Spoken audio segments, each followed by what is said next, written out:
Talk about a crusher. Yes! Oh! Are you kidding me? And gone.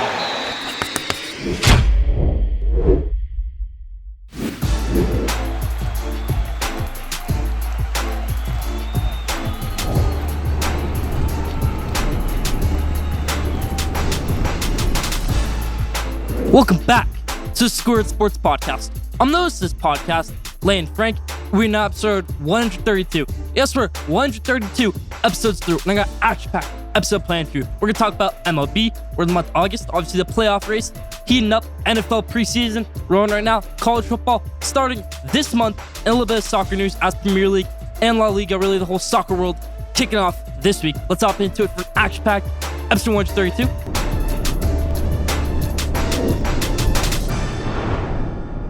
Now, let's start off episode 132, how we always do, with the headlines in the NBA. Biggest news coming out of the NBA this week, the basketball world, is James Harden. James Harden, obviously a superstar for the Philadelphia 76ers, requested a trade this offseason to the Los Angeles Clippers. And he said this week, I will never ever play for an organization that has Daryl Morey in it. He's a liar, and I'll never play for him again. This is interesting right here, because what happened? He obviously wanted to come to Philadelphia because of Daryl Morey, because of their history in Houston. So that's obviously an interesting topic right now. Why would they hate each other if obviously they had such a deep history? Why would they hate each other now? I think a thing of why this whole thing is happening, and I just saw this, just a rumor, this could be potentially groundbreaking.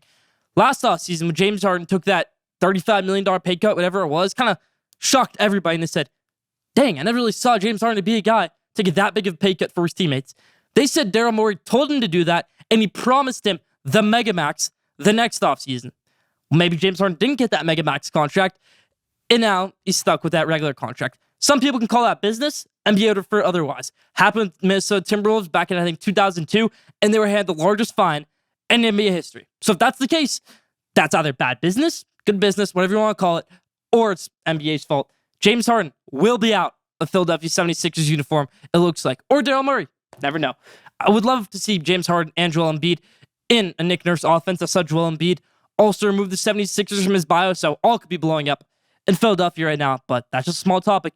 Let's talk about the FIBA World Cup right now. Jalen Brunson for Team USA, obviously one of the best players in the New York Knicks, if not the best player in New York right now, was perfect from the field and had 23 points in their win over number one ranked Spain. And then, same day, his counterpart in the New York Knicks, RJ Barrett for Team Canada, only missed one shot and about 20 points. So, pretty great game for both these New York Knicks stars. Just wanted to bring that up right there for the headlines in the NBA.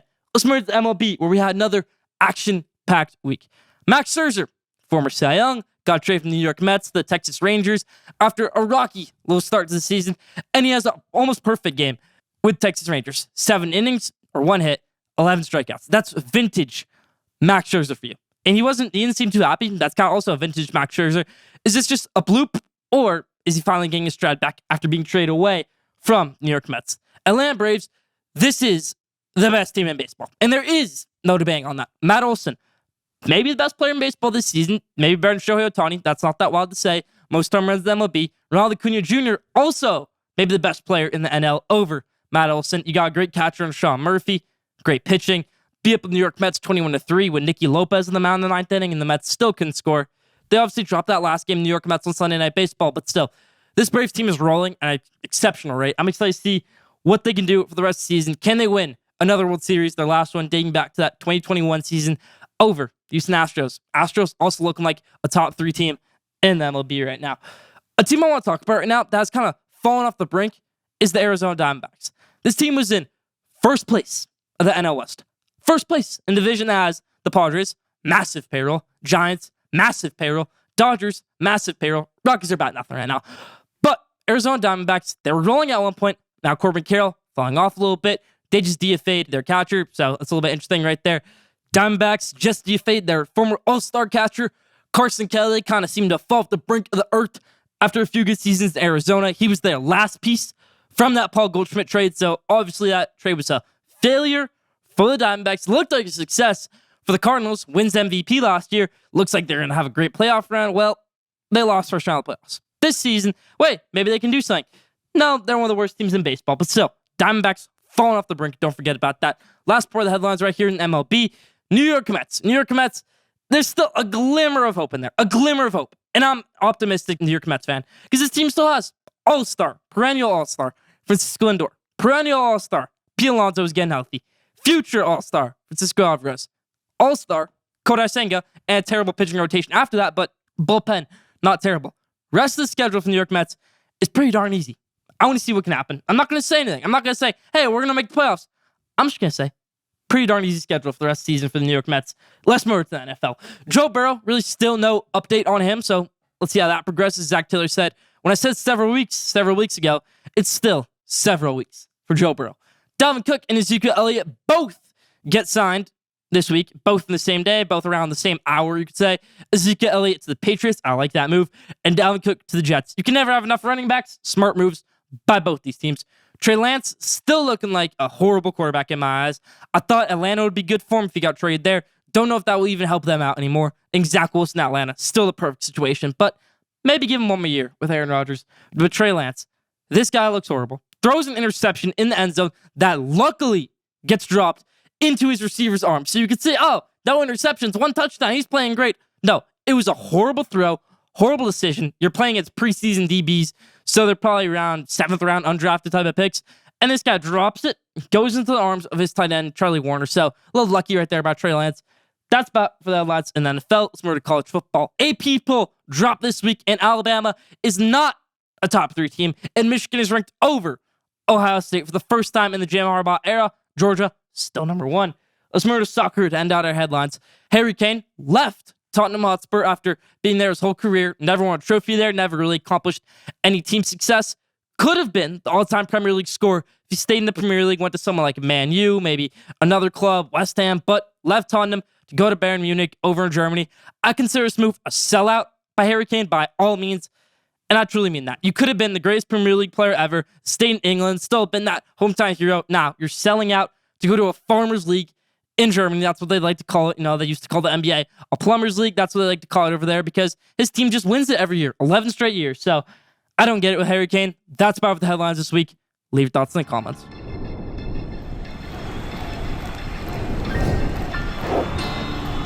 Now this week, for Take of the Week, I want to talk about something that is also close to my heart. College football, everybody. And over the years, as I've watched college football since 2015 when Jim Harbaugh got me into sport. The Michigan Wolverines obviously has been my favorite school. Family ties, Michigan in my blood. I've loved college football because of Michigan and just because of the sport as a whole. And I've talked about the issues with college football on the show. And this is something that I've realized this year with college football. And that is this week's Take of the Week. The AP poll is irrelevant, everybody. It's irrelevant. It doesn't mean a single thing to me anymore. And you're saying, whoa, your team gets ranked number 2, and now you think it's irrelevant. Yeah. I don't think we should be ranked number 1 yet. Number 2, perfect spot. We're still going to win the House Championship. That is my preseason pick. Put that on record, but we still got preseason stuff coming up in the next few episodes. But AP poll, irrelevant. And here's why. You see it every year. A team gets ranked with AP poll, number 8, number 9, and then the college football playoff rankings come out, and then end up ranked 2, 3, 4, 5, or they end up ranked about 15. You see a team get ranked top 10 in the beginning of the season to not even be bowl eligible at the end of it. It's happened before. It's going to happen this year. Happens every single year where you see a major fluke and a major team that just comes out of nowhere, wasn't even close to being ranked in AP poll. So this is why some people like to say, including me, rankings shouldn't come out until about week 5, week 6, college ball playoff ranking time about week 10. And I fully agree with them. You can say, oh, then my team probably won't get ranked because we're just going to collapse by then. Who cares? That's my idea right there.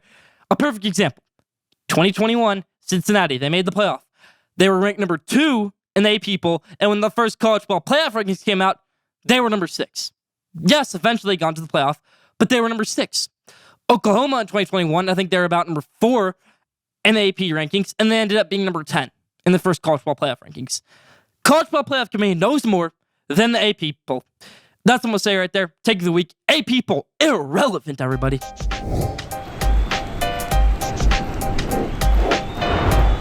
Now, top 5. This week's top 5 is the top 5 soccer players in the world. Let's hop into it. Number 5, Vinny Jr. on Real Madrid, their left winger. He's one of the most exciting players in the soccer world on and off the pitch. I've worn his jersey for Real Madrid on the show, I think about 2 weeks ago. And right now I'm wearing a Manchester United jersey, but still, Vinicius, one of the most exciting and one of the coolest players in the soccer world. Number 5, Vinny. Number 4, Lionel Messi. And you can debate me on it. You can say, oh, Messi, you're just a casual. You're saying he's a top 5 player. You're not telling me. He just had a 2020 season with PSG in Europe. You're telling me he can't do that again? Just because he's going off in MLS right now, he won a World Cup single-handedly. You're saying he's washed because he just won a World Cup single-handedly with Argentina. He carried that team. He led that team to the World Cup. You're saying he's washed because he went to the MLS. He's still going off in MLS. Had a great season on PSG, despite what people like to say. Number 4, Messi. Number 3, Manchester City midfielder, Kevin De Bruyne. Belgium midfielder, Kevin De Bruyne. And this one's a little bit tough because Kevin De Bruyne, one of the most valuable players in the soccer world, if not the most valuable, has to have surgery now and miss the rest of the year. Probably will come back in spring 2024 for Man City, but he's so valuable to the squad. There is no Erling Haaland 52-goal season without Kevin De Bruyne. There is no Man City Champions League treble without Kevin De Bruyne. If you said right now, if someone just put any player in the transfer market, top 2 transfers, price-wise, would probably be Kylian Mbappe and then Kevin De Bruyne right up there because he's that valuable. Kevin De Bruyne, number 3. Number 2, guy I just mentioned, Kylian Mbappe. You could say, he plays in the Farmers League, Uber Eats League, not that great of a league over in France. Still does great in every single World Cup he's been in, the 2 World Cups he's been in. But Kylian Mbappe on fire. He's probably going to stay at PSG, it's looking like right now. Number 2, Kylian Mbappe. And number 1, everybody's favorite striker, the Norway, 6'6", you can call him a Viking, Erling Haaland, everybody. 56-goal season, the most in Premier League history. It's like winning MVP in your rookie season. That's what Erling Haaland did. He's amazing. Can't deny him. Number 1, Haaland. And that's my top 5 soccer stars in the world.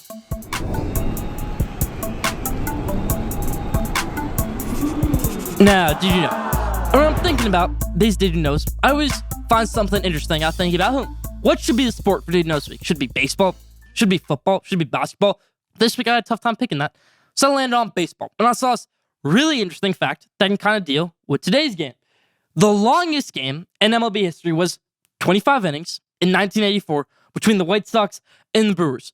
It went so long that they had to stop it because it was a night game. They had to stop it about, I think, 1 or 2 a.m. and continue it the next day. The runtime of the game was 8 hours, 25 minutes between the Chicago White Sox and the Milwaukee Brewers in 1984. 25-inning game. Didn't know that? Leave that in the comments. That's about for Did You Know this week.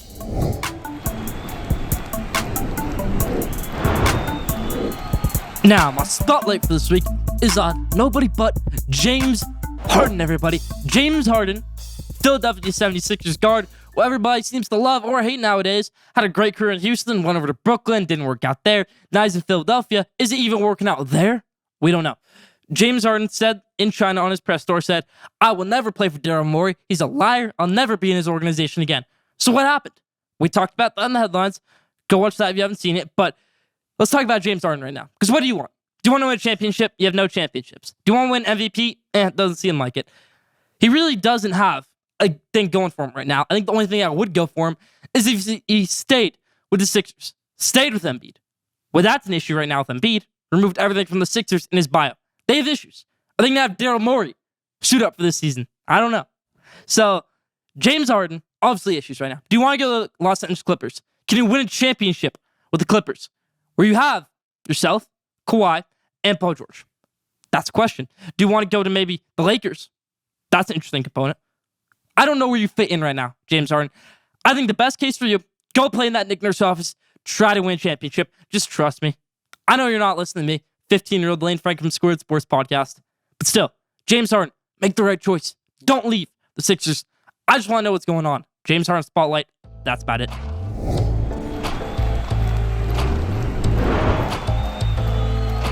All right, so now we're back and talk a little bit about baseball. Just kidding. It's college football showcase time, everybody. The best segment, the best sport of the year has returned. College football showcase, everybody. I'm excited.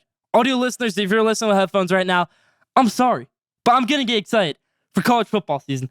Let's get into it. Got a lot of things to go over in this segment. Usually how college football showcase works during the season is I give you my top 25, I give you a little bit of the news, and then I give you my hot takes for the week. This week, we're just going to go over some news in college football. Let's hop into it, starting with my Michigan Wolverines, everybody. How's it going to go this season? A lot of interesting things coming out of Ann Arbor. No more suspension for Jim Harbaugh, it's looking like. Talk about that and at the buzzer. But J.J. McCarthy, looking like one of the best quarterbacks in college football. Blake Corum, Donovan Edwards, the best running back duo in the nation. No doubt about it. Donovan Edwards said, you got to pick one. Are you going to guard me on a route and give up a touchdown? Or are you going to guard Blake Corum, or not guard Blake Corum, and give up a touchdown to him on a running play? They're both lethal runners, and Donovan Edwards can be considered one of the best receivers in college football. Yeah, he's a running back. So Michigan, a lot of great things to look forward to this season. For USC, what goes on with them? Because a little bit of a dead period right now. Does Caleb Williams have good enough receivers? No more Jordan Addison. No more Travis Dye at running back. I want to see how USC's season handles out. Georgia, they're ranked number 1 right now, but they don't have their quarterback situation nailed down right now. Same with Bama and OSU. And the 25 teams ranked in the AP 25 poll, 20 of them have their quarterback situation filled out. The 5 teams that don't, Alabama, Ohio State, Georgia, Ole Miss, and TCU. TCU in the playoffs last year. Bama, best college football program of all time, you could say.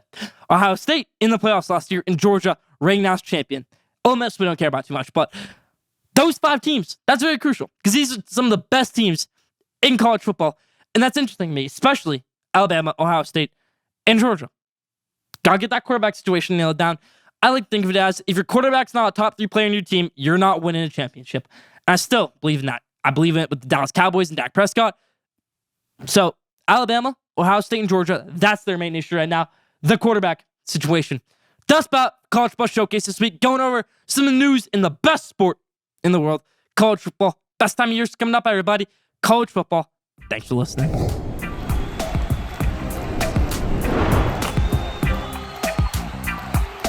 Now, let me introduce a segment that we're going to do throughout the season. It's called the Rookie Quarterback Rankings, everybody. We're going to go 5-1. Let's hop into it. Now, granted, all these guys are probably not going to start, but still, let's go 5-1.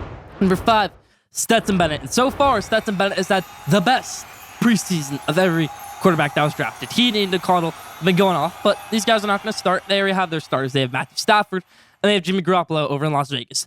But Stetson Bennett, say Matthew Stafford goes down, say maybe he doesn't play well, he's a very reliable option. Had a great preseason game. Don't doubt him. Stetson, number 5. Number 4, a guy who did terrible in his preseason game, where he also scored the combine at 18 points on the cognitive test, which obviously is terrible. His QBR seemed to be lower than that in his preseason game. It's everybody's least favorite quarterback, at least mine. CJ Stroud out of Ohio State, everybody.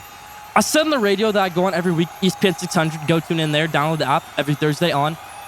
We were watching that game while I was on air, and I said, it just warms my heart to see CJ Stroud throw an interception. I have passionately hate on CJ Stroud. Not just the Ohio State connection, I just don't love his game. And yeah, the Ohio State connection helps out a little bit right there. Number 4, CJ Stroud. Number 3, the gun show, Will Levis. Apparently he's been doing great in practice. Want to see what he keep on doing in preseason. Apparently Malik Willis, Ryan Tannehill, and Will Levis, they're all firing on all cylinders right now. So let's go with Levis at number 3. Number 2, a guy who just got named his team starting quarterback, could be the next greatest quarterback of all time or the next Jamarcus Russell. It's Anthony Richardson. He's the best throw power of all the rookies, and he's the best speed of all the rookies. He can have the best throw power and the best speed in the NFL one day. He might have better speed than Lamar Jackson, and he might have better throwing power than Patrick Mahomes one day, but that day is not today. Anthony Richardson just got named the starter of the Colts, so I want to see what he can do. John Taylor in that offense obviously will help him out. Good receivers. This is what the Colts need. They needed this about 5 years ago, and they would have won a Super Bowl. A guy like Anthony Richardson, but they have him now. Number 2, AR, Anthony Richardson. Number 1 overall pick, Bryce Young. He's going to make the playoffs. I think he's just going to manage games really well this year. Not throw too many picks, not get many flashy plays, but he's just going to manage the team well and maybe win them that division. So, Bryce Young, number 1. That's about for the rookie quarterback rankings. Now, let me introduce another new segment called Schoolyard Soccer, everybody. It just seems so great. You're going to play soccer in the schoolyard. Now we're going to talk about soccer on the show a little bit more now, if you're up for it. So let's hop into it. Schoolyard Soccer, this week on Schoolyard Soccer. The season just started, so we're going to do our preseason awards. Let's hop into it. First one, the Ballon d'Or. The Ballon d'Or is the MVP of the soccer season. It doesn't get announced until this October, going off of last season. So this is going to go off of last season's results that are already in. And I'm going to go with Lionel Messi. He won the World Cup, had a great season on PSG, and gets another season right now with Inter Miami. But probably should go to Erling Haaland. I just think it's going to go to Lionel Messi. They're both great, but it's sad for Erling Haaland because what more do you want out of him? Most goals ever in a Premier League season. Most goals really ever in a season. Won the treble. What do you want more from him? MVP in his rookie season, you could say, but just an unfortunate situation. Messi having a great season in MLS, had a 2020 season in Europe with PSG, and he won the World Cup. So sadly, the Ballon d'Or will go to Lionel Messi. Who's going to win La Liga? That's the Spanish league with Barcelona, Real Madrid, a few other clubs in there. I'm going to go with Real Madrid. Great squad right now. Unfortunately, top goalkeeper in the world, Thibaut Courtois from Belgium on Real Madrid, did tear his ACL, but they got Kepa from Chelsea this week. They got a few other guys coming in. So Camavinga, look up to him this season. Vinny, they couldn't get Harry Kane, but they got Jude Bellingham. They don't really have a prime striker right now, but Real Madrid rolling right now. I have them winning La Liga, the Spanish league. Who's going to win the Premier League, everybody? I'm wearing my Manchester United jersey for a reason. It's going to be Manchester United, everybody. I love this squad. I even like Anthony on Manchester United. You call him the human fidget spinner because all he does is spin. Is about $105 million worth down the drain. But still, it's a good squad. Marcus Rashford, Rasmus Højlund, when he gets back, he's going to be solid for them. And they can slide Rashford over to left wing. Just an all-around really, really good squad. New goalkeeper, Andre Onana. They just thrown Man City in the Premier League this year. Man City, they don't get their 4 straight years winning the Premier League, especially without Kevin De Bruyne. Let's go, Man U winning the Premier League. Now, to finish it out, who's going to win the Champions League? I have a Champions League final of Manchester United versus Real Madrid. And I have my squad, my favorite team, Manchester United winning it. Let's go. That's about Squared Soccer this week.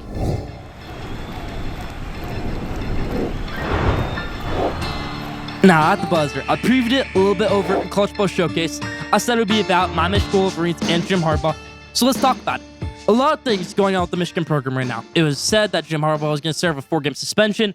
That 4-game suspension didn't happen. He's going to have a hearing in 2024 over that, which could even be a longer suspension, potentially a full season. Michigan returns a lot of starters this season, but they lose about 16 to 17 next season. Not so great in a 22-man starting lineup. And Michigan going into a great new schedule in the Big Ten where they're going to have to play Texas at a conference. They're going to have to play USC, UCLA, Ohio State's going to have a good squad next season. Everybody says it's lining up perfectly for Jim Harbaugh to leave to the NFL this season. Recruits are decommitting. And it's a little bit sad for me as a Michigan fan, but if we can get a national championship out of it, if we can win a national championship this season, it's not a championship or bust, everybody. It's Houston or bust. That's what the national championship is going to be. Hopefully, Square Sports can make their way down there if Michigan makes it there. That's about out of the buzz this week. Jim Harbaugh to the NFL looking like a real possibility. And we'll talk about this in August, not months like December and January like we're used to. That's about out of the buzz this week. Now, the best for last question of the day. This week's question is, which MLB team has the brightest future? And before you answer that in the comments, I'm going to tell you why it's the Washington Nationals. They have a great farm system right now. Obviously, the major league level, they're terrible, but they still have a future ace like Mackenzie Gore, like Josiah Graves, going to be a great pitcher for them. They have number 2 pick from this year, Dylan Cruz, who looks like he can be the best hitter in MLB one day. They have guys like James Wood down there. They already have good guys like Brady House coming up through the system. Number 5 pick from last year, Elijah Green, still in that farm system. So without doubt, the Washington Nationals have a very bright future. And that's the question of the day this week. Leave your thoughts in the comments. That's about for Square Sports Lane Fright, episode 132.